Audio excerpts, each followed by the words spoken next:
cool. What do you got for me?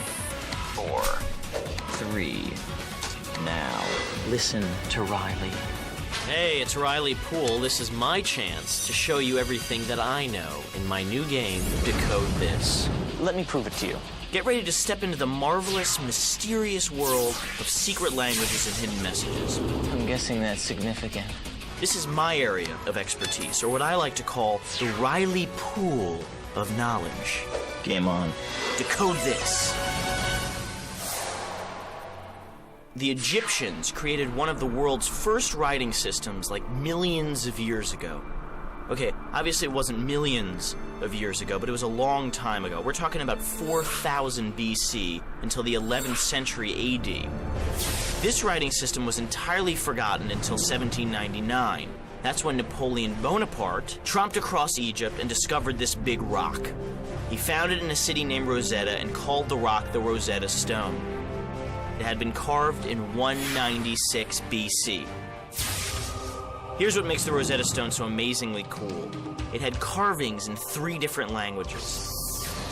Ancient Greek, this scribbly stuff from the last 1,000 years of ancient Egypt called Demotic script, and these wild symbols that were created first way back in the 30th century BC, known as, drum roll guys, hieroglyphics.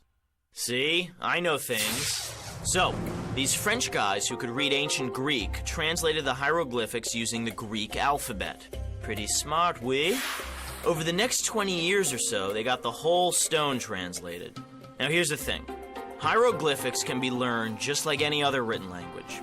They just look really mystical and magical because instead of using boring old T's or Z's, Egyptians used images like animals. Then, over time, other symbols crept in, representing kings and gods, goddesses, and other things. How cool is that? I want to rule a country and get my very own letter in the alphabet.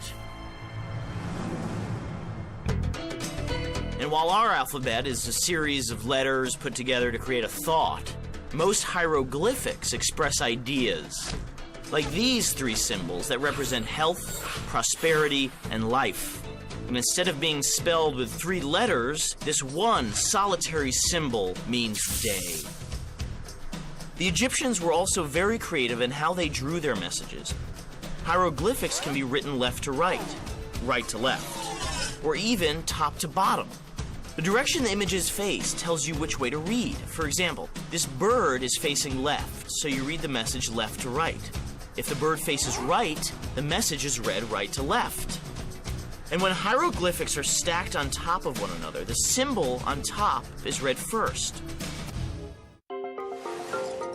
Now, hieroglyphics look like some kind of weird secret code, but they were just a different kind of writing. Let's take a look at some real secret codes that have been used through history to disguise information, messages, and even maps like in National Treasure. The science of writing and breaking codes is called cryptography. Some cryptography is really simple. Julius Caesar, for instance, just replaced one letter with another in his secret messages when he ruled Rome to 44 BC. Some of the strongest coding systems have used grids and matrices. Some other ones use cylinders and disks, like the one President Thomas Jefferson created to protect his secrets from foreign enemies. One excellent decoding device was created in the 16th century by an Italian math whiz named Jerome Cardano. It was so simple, all you needed was a piece of cardboard and a pair of scissors. It was called the Cardano grill. The Cardano grill is a piece of cardboard with windows cut out of it. And when placed on top of a message like this one, it revealed a hidden message. Which was the real message? Different kinds and sizes of grills were made for different messages. Back during World War I, there were grills that had 100 windows. Wow, man, those must have been some pretty big secrets. Over the course of history, people have found a lot of different ways to send secret messages. Morse code was developed in 1865, and it was used by warships and other military establishments to send messages back and forth and to call for help, that's the SOS thing. Spoken Morse code uses short and long sounds combined to represent letters. A short sound is called a dit, and a long sound is called a da.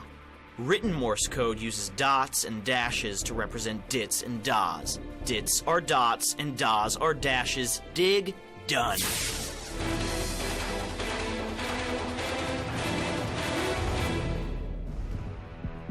One of the most famous secret messages of all time was delivered from a borrowed horse in Boston in 1775. Paul Revere had the job of warning people that the British are coming, the British are coming! And the code was simple. 1 lantern if the British were coming by land, and 2 lanterns if the British were coming by sea. If the British decided not to come at all, Paul got the night off. Another way of hiding a message is invisible ink. This is my personal favorite. This can be made from chemicals, or very simply from milk or lemon juice. Write the message and hold it in front of a light to reveal it. In the movie National Treasure, invisible ink was used to hide the treasure map on the back of the Declaration of Independence. We uncovered the map by looking through a pair of glasses that belonged to Benjamin Franklin. Now, Franklin was the guy who invented bifocals, those funky glasses your grandma and grandpa wear. If Ben invented glasses today, he might see things through rose-colored glasses, or green, or blue, or yellow, like the ones in this challenge. Go do it.